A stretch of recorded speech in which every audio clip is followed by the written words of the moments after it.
never say it, and I should say it enough. I should say it more. We turn out a newsletter every month, and this month we're also doing an end of the year letter, which we've never done before, which is fun to just review the whole year. But because we've never done it before, Ellen and I are probably on like our 50th draft, passing it back and forth. I'm exaggerating a little bit, but I just want to just acknowledge Ellen and how patient she is in this process. It's kind of an amazing thing that it just happens, and Shelley too with the website. So that's coming. We're meeting today. Obviously, we're here. We're meeting Thursday. Where the focus is true peace work, which somebody recommended to me fairly recently. I didn't know about it. And it's a really lovely book, Essential Writings on Engaged Buddhism. I on Tuesday talked some from Thich Nhat Hanh's teachings. On Thursday, Erica talked from Zenju Earthling Manuel's teachings primarily. Debbie's going to talk from Joan Halifax's teachings tonight, I think. And on Thursday, Marianne is going to be teaching about embodied Buddhism, and then we're going to do a solstice celebration. So jam-packed. And then we're going to take a break, and then some of us are going down to Tassajara to do the Wildland Firefighter Retreat. There's actually a fair number of us going down this year to support the firefighters. Luke is one of the people who was there a couple of years ago, and Sue Husari. Part of the Sangha was a wildland firefighter.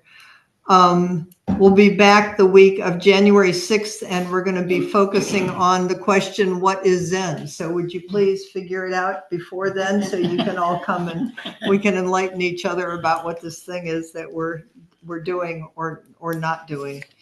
And I think the last announcement is the monthly vigil on the courthouse square in Santa Rosa, in solidarity. I said, what are we in solidarity with? We're in solidarity with life. We're in solidarity with awakening. We're in solidarity with may all beings be safe and free and happy. And so it's from 5 to 6. I'll be there. I think others in the Sangha, and certainly others, it's interfaith. And if you can be there from 5 to 6, it's rain or shine.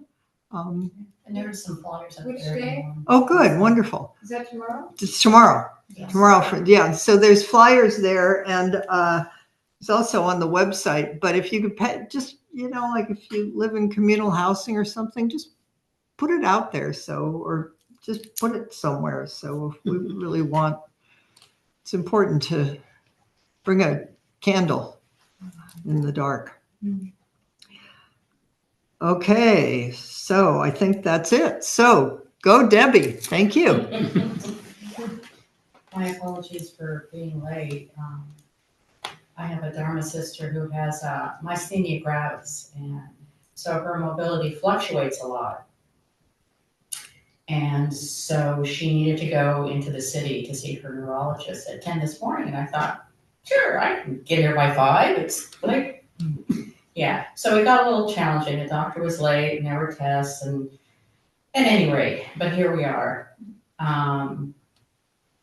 I was very drawn to this particular essay by Joan Halifax called Hope at the Edge. It was written in 2019, but it feels like it could have been written yesterday. And for those of you who don't know much about Joan Halifax, she is the Roshi and founder of Upaya Zen Center in New Mexico. She's an anthropologist, an ecologist, and over the years she's been very active in many, many things: civil rights, being with the dying, visiting people, incarcerated people. And she talks about how people would always ask her, how can you do that work? Isn't it depressing? Isn't it hopeless? really resonated with me. I worked for years as a home health physical therapist, and most of my patients were at least 60. Many of them were much, much older than that. And what happens in that work is that you form a relationship with people because you don't generally just see them one time. You know, you see them, somebody falls and breaks a hip and you see them, and then maybe the next year they get pneumonia. And so you see them multiple times, you know, over the course of their lives. And I think I haven't done hospice work, but I imagine it must be really, really similar because you're accompanying them on this journey. Excuse me, I've been just really tender lately.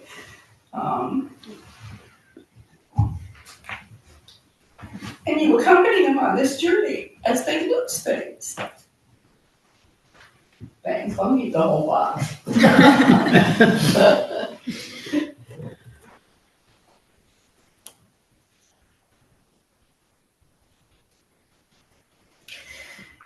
I never found it depressing. I found it challenging.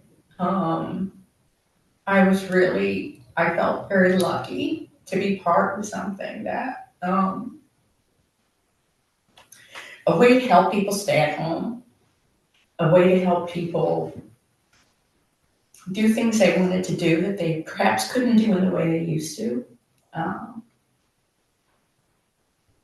So I understand what it feels like to be asked, like, how can you do that? You know, how can you do that kind of work? Isn't it a bummer? So, you know, on a good day, I felt like I should be paying them. So, and so, you know, in being asked these questions, you know, she thought, well, you know, is this work hopeless? And what's hope? Society has an idea about what hope is, you know, and it's based in desire, and it's based in wanting things to come out a certain way that we think is the right way. But frequently things don't turn out the way we hope they will.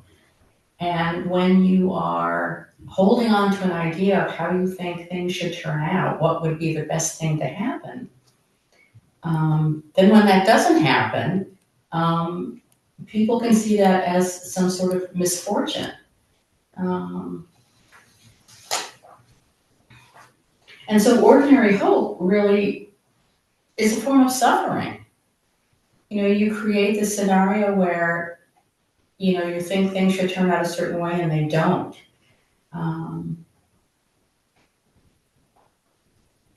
And the idea of optimism and pessimism, it's interesting. I had never thought about it this way before, but she talks about how both the optimist and the pessimist kind of have an out, because they have an out in terms of not feeling compelled to be engaged to make change. Because the optimist thinks, well, you know, everything's going to be okay. I don't really need to do anything. It'll all turn out all right. And the pessimist thinks that things are just, you know, everything's going to hell in a handbasket, so what's the use? And so both of those kind of polar opposite ideas kind of incapacitate people, and they don't become engaged.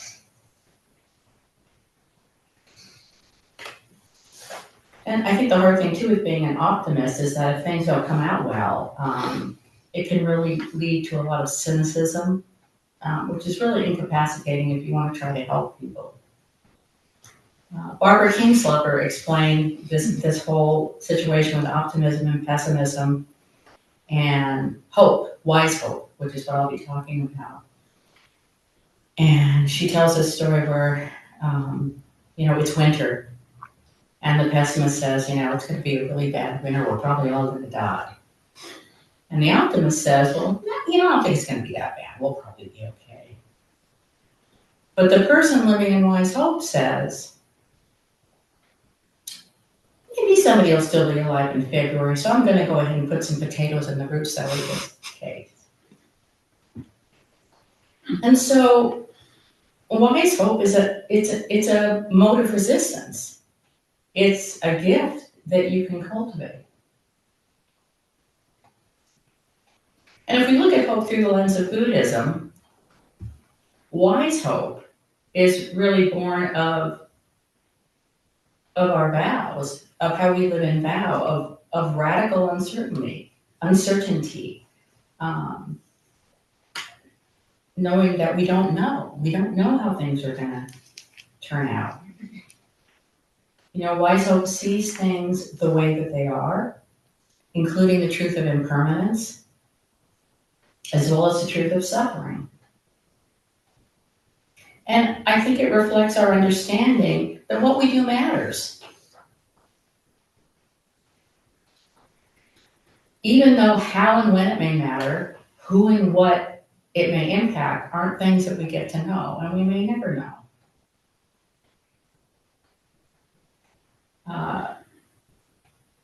Roshi Holopax was very influenced by Rebecca Solnit's book, which is moving up to the top of my reading list, called Hope in the Dark. And that was where she started to develop this idea of wise hope. And so what wise hope isn't is the belief that everything's going to turn out okay. She said that we can't know what will unfold from our actions now or in the future, but we can trust that things will change. Our vows, our actions, how we live, what we care about, what we care for,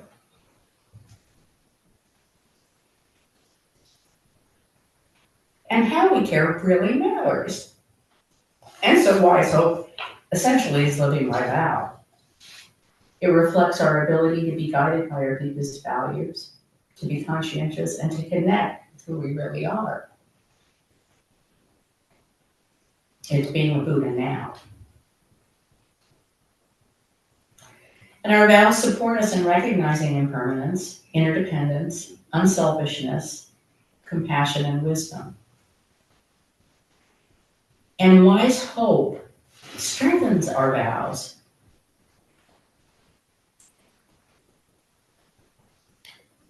If we try to function in the world as Buddhists without wise hope, we might be afraid to take a stand and choose to ignore or back away from situations of harm or danger. We might be in denial or willfully ignorant over suffering experienced by others when transgressive situations, arrive. People being kidnapped on the street by men in masks. I was talking to somebody today about an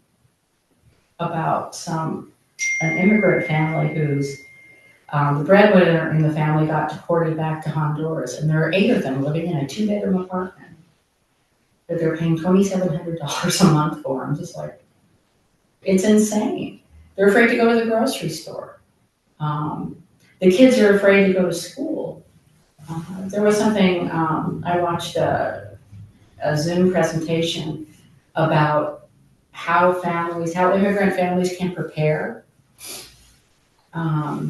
if a loved one is deported, and it's incredibly complicated. What do you do if your kids are at school and ICE comes for you? And so there's like this whole network of ways to get guardianship and to set things up so that if that happens, your kids will be okay. I think that's really sad.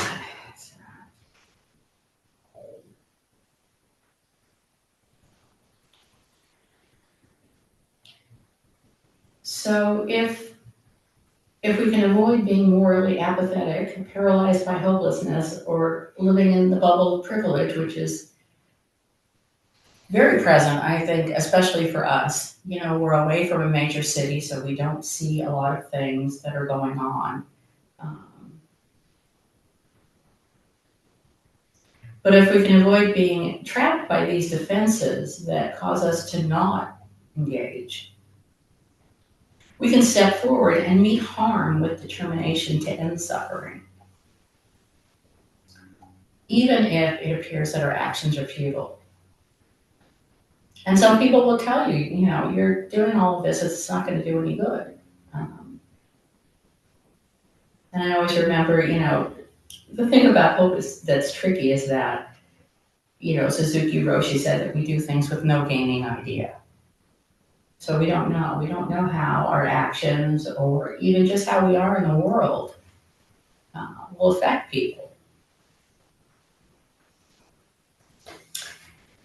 And so through this idea of wise hope, Joan Halifax has developed this idea of edge states. And I'm going to tell you about them, but I need to tell you there's like a whole book. So this is like going to be the Reader's Digest version. I'm halfway through this book. I highly recommend it.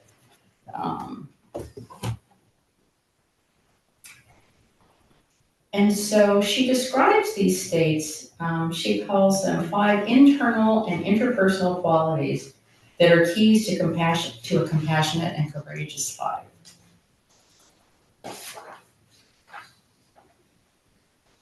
A life that's grounded in wise hope,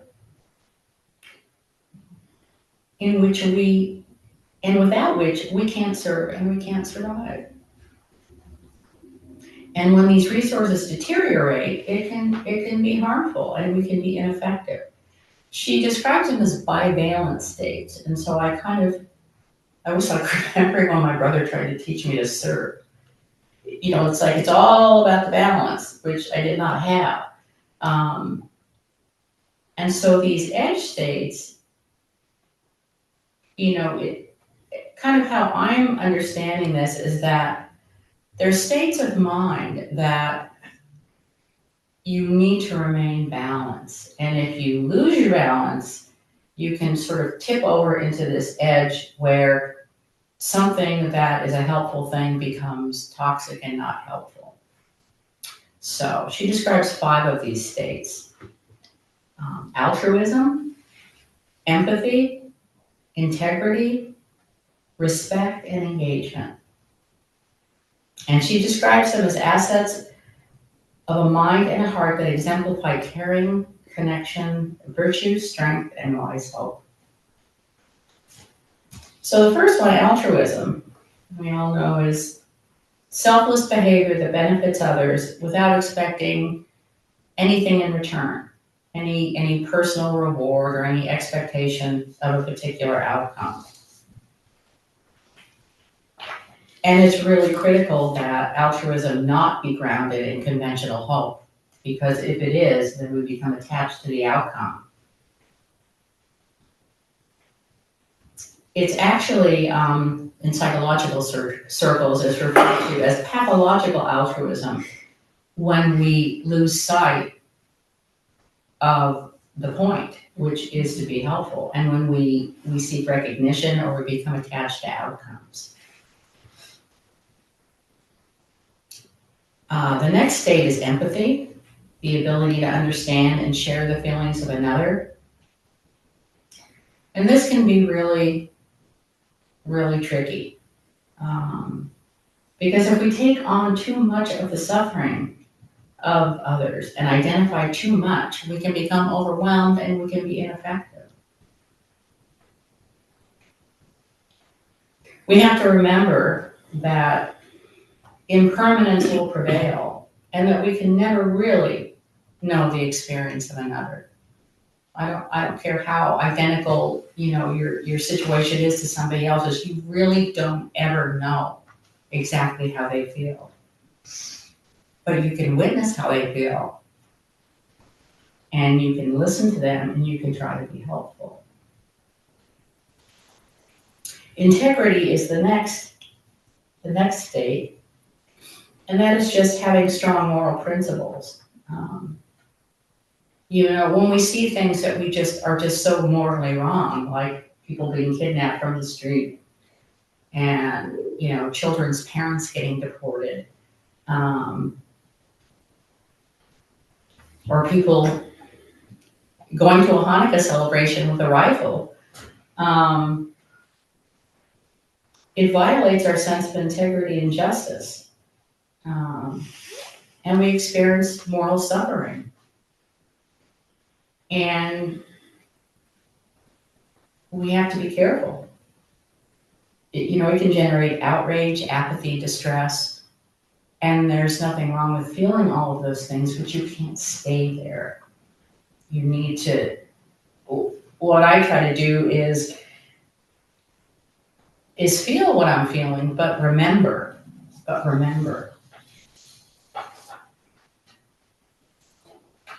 the basic goodness of people.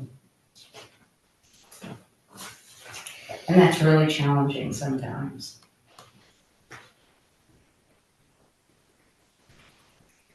Respect is also one of the edge states. Respect, a sense of courtesy and consideration for the feelings, rights, and property of others. This one can get really tricky, especially in terms, and this is especially relevant for me, is, you know, we frequently disparage ourselves. You know, I've heard many people say, being involved in this work with immigrants, that, you know, oh, I'm a privileged white person. And it sounds like they feel bad about who they are.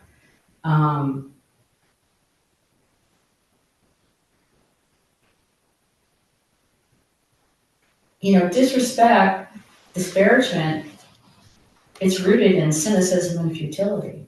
You know, I guess somebody could describe me as a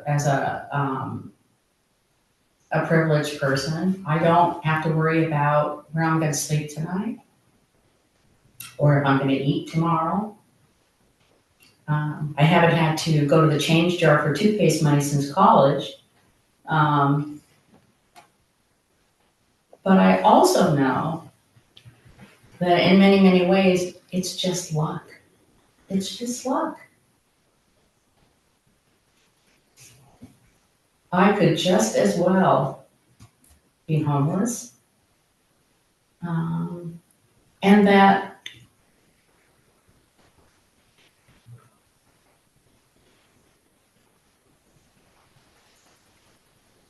being respectful of where people are, it's tricky. It's this business of feeling privileged. The problem with that is it makes it creates like an other thing, like I'm privileged, you're not privileged. Well, polarization like that just for me isn't really helpful. And so I think wise hope enables us to see that we all have basic goodness and to see the suffering of others, but to hold it all in equal ground and to not attach judgment and meaning to other people's misfortune. The last edge state is engagement, which is participating and being involved in the work that we do. It gives us a sense of purpose and meaning. It feels good to help people. It feels good to be nice.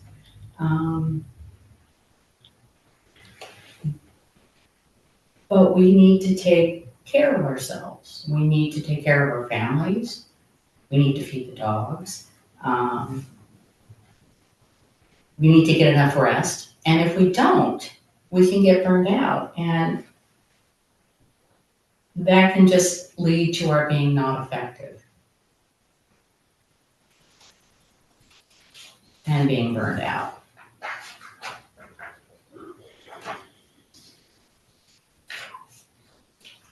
And so Roshi Halifax feels that wise hope is what prevents us from being burned out, and that it fuels and inspires our ability to be engaged in a healthy way. So I just wanted to close with a quote it's actually from the Edge States book. We all know indifference kills. In service to peace, in service to nonviolence,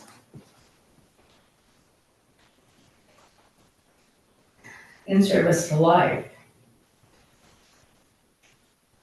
we live by vow. We have the courage to stand at the edge,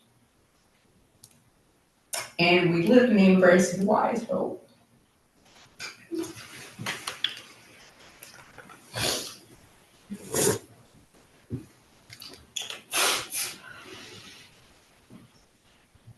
My therapist would be so glad to know I'm weeping in public. Wise hope!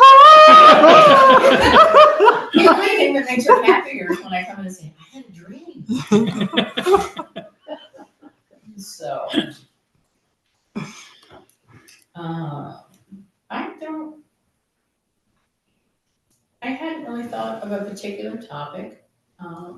If you want to talk about, if this idea of wise hope is something you haven't heard before or something you've experienced, or just, what is it like to be a Buddhist in this world and to still have wise hope?